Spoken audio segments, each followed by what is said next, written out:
Baker Botts, LLP provides podcasts for educational purposes only. They are not legal advice and are not intended to establish an attorney-client relationship. This communication may constitute attorney advertising.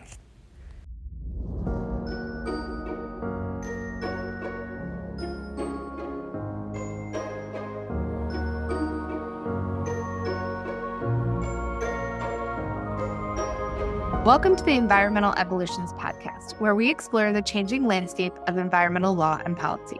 I'm your host, Megan Burge, coming to you from Sterling, Illinois, where I'm on a family vacation.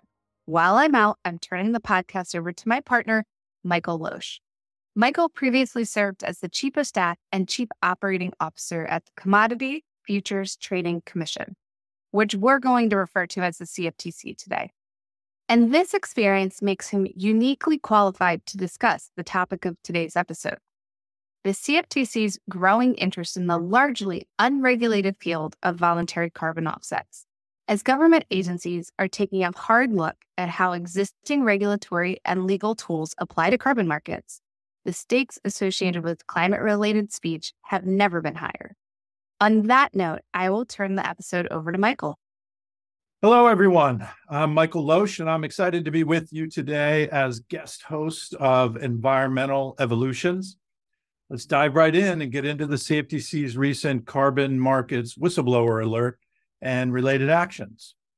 So let's start with what happened. Just a few weeks ago, on June 20th, the CFTC issued an alert seeking tips related to carbon market misconduct. This alert was issued by the CFTC's whistleblower office, which is located within the CFTC's Division of Enforcement. Now, under the CFTC's whistleblower program, individuals can be eligible for significant financial awards by providing information regarding potential Commodity Exchange Act violations connected to fraud or manipulation or other issues, including issues concerning the carbon markets. And this alert outlined 5 types of misconduct that the CFTC would like to receive tips on. The first is manipulation and wash trading or other violations of the Commodity Exchange Act with respect to carbon market futures contracts. The second is fraud in the underlying spot markets. And in this area, the commission is focused on receiving tips related to ghost credits. The CFTC refers to them as illusory credits, but for any credits listed on carbon market registries, they're interested in receiving tips related to fraud in those underlying markets. The third area of interest to the CFTC is double counting or other types of fraud related to carbon credits. So this is a pretty broad request. It's really any type of fraud, but more specifically, they're looking for tips or complaints related to double counting. The fourth area is fraudulent statements. So false or misleading statements or omissions related to material terms of a carbon credit. These include things like quality, quantity, additionality, project type, methodology substantiating the emissions claim, environmental benefits, the permanence or duration, or the buffer pool. So any material term of carbon credit is something that they're focused on, and in particular, any fraudulent statements, false or misleading statements with respect to those terms. And the final area of potential misconduct that the CFTC is focused on is manipulation of tokenized carbon markets. So this is where the evolving carbon markets combine with the digital asset markets, and that is a focus of the Commission's interest as well. So let's put this into some context and see how it fits in the bigger picture. First, CFTC whistleblower alerts are not very common. Whether this is a new trend, and we're going to see the CFTC issue lots more whistleblower alerts, or whether this is just a one-off occurrence, it is a significant event, And it signals that the CFTC is very focused on the carbon markets as a regulatory and an enforcement priority. Second, the CFTC enforcement focus on carbon markets shouldn't be a surprise to anybody. They have been looking at carbon market activity and signaling their interest in those issues over the last 18 months. In June of 2022, they held what they referred to as a voluntary carbon markets convening to discuss issues related to supply and demand for high-quality carbon offsets and the CFTC's potential role in these markets, and the need for product standardization and reliable data to ensure the integrity of greenhouse gas emissions. In addition, in June 2022, the CFTC issued a request for information on climate-related financial risk. And this request for information included questions concerning voluntary carbon markets and whether they are susceptible to fraud, manipulation, and greenwashing. And finally, in February of this year, Commissioner Romero proposed increasing the CFTC's enforcement resources to combat greenwashing and other forms of environmental market fraud. And this proposal was made in an industry conference speech. So things have been heading in this direction. So this whistleblower alert and the request for tips related to the carbon markets should not really be a surprise. It's sort of the natural evolution of the CFTC's interest in this area. And importantly, the CFTC does have authority to act with respect to activity in the carbon markets. So the carbon markets generally support the transition to a low carbon economy through market-based initiatives where these carbon credits are purchased and sold either in an over-the-counter market or on spot exchanges. And it's that trading activity that is the nexus for the CFTC's interest in this area. Carbon credits are the underlying commodity or futures contracts that are listed on CFTC designated contract markets. The CFTC has enforcement authority and regulatory oversight over designated contract markets and any trading in those markets. The CFTC also has anti-fraud and manipulation enforcement authority over related spot markets or carbon credits.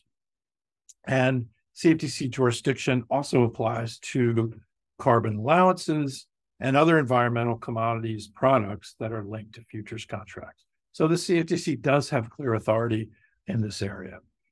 So what's next? Well, on June 29th, the CFTC Enforcement Division announced the creation of two Enforcement Division task forces, one to combat cybersecurity and one to address environmental fraud. And the Environmental Fraud Task Force will address a number of issues, including fraud and other misconduct, not only in the regulated derivatives market, but also in the relevant spot markets, such as the voluntary carbon credit markets. And the task force will focus on misconduct related to purported efforts to address climate change and other environmental risks. So that's the mission of this task force, this new environmental fraud task force that was announced following the issuance of the whistleblower alert. More specifically, the task force will examine fraud with respect to the purported environmental benefits of purchased carbon credits. As well, the task force will examine the statements of CFTC registrants to determine whether there are any material misrepresentations regarding ESG products or strategies. Carbon markets are now clearly a confirmed CFTC priority. To quote CFTC Chairman Benham in the announcement of the new task forces, quote, as more firms tout their environmental credentials and as voluntary carbon markets grow, there exists the potential for fraud and manipulation. The creation of these two task forces demonstrates the vigorous and forward-looking approach the CFTC will take to address misconduct in these critical areas, unquote. So what should we expect? Well, we should expect new CFTC investigations and follow-on enforcement actions. The new Environmental Fraud Task Force will be the team to handle the tips received by the division's whistleblower office as a result of the whistleblower alert and request for tips. The task force will also look to generate their own investigative leads. So they're not going to be limited to those tips. They're going to be generating their own leads as well. And the result will be a new batch of investigative subpoenas targeting environmental spot and derivative contracts and related market participants. So what does this all mean for you? What are some takeaways or lessons for companies active in carbon markets? Well, first, developing carbon markets and related derivatives are now clearly entrenched as a CFTC priority for both regulation and enforcement. Companies and individuals that are active in the carbon markets must assume that the CFTC is watching and act accordingly. Second, companies should conduct a tailored risk assessment to identify the carbon market regulatory and compliance risks that are associated with their business activities. Conducting a risk assessment is a fundamental part of developing an effective compliance program. And it's the type of activity that the regulators, including the CFTC, expect to see as part of the development of a compliance program. Importantly, the companies must also review their carbon market activity risks that result from these risk assessments and develop compliance policies and procedures specifically designed to address those risks, including CFTC environmental risks. This will mean different things to different companies depending on who you are and the activities you engage in, whether you're a CFTC registered entity, whether you're active in derivatives trading, an active participant in the spot markets, or an issuer. Your obligations and compliance risks will be different. So it's important to understand your own activities and to assess them and address the key areas that arise in the risk assessment, as well as the key areas that are identified in the whistleblower alert.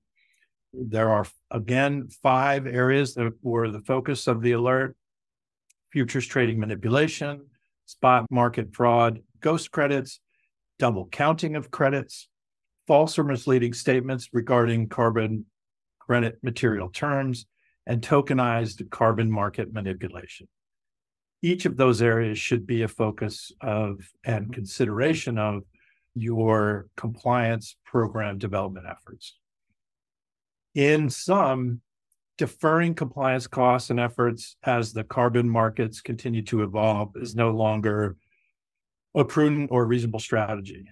Carbon market activity must be integrated into overall compliance programs to prevent potential misconduct and to mitigate CFTC regulatory risks that stem from the CFTC's new and growing focus on activity in the carbon markets and overall environmental markets.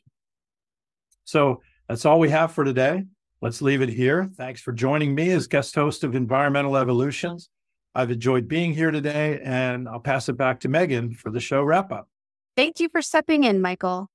For more information on the CFTC's recent actions, including links to the alert Michael mentioned and his contact information, please check out the notes for today's episode. With that, I'm Megan Burge. Thank you for spending time with me. Thank you for listening to this Baker Botts podcast.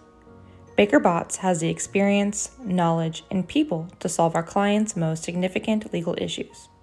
For more information on Baker Botts practices, please visit us at bakerbotts.com. This presentation is provided by Baker Botts LLP for educational and informational purposes only. It is not legal advice and is not intended to establish an attorney-client relationship. Under the rules of certain jurisdictions, this communication may constitute attorney advertising.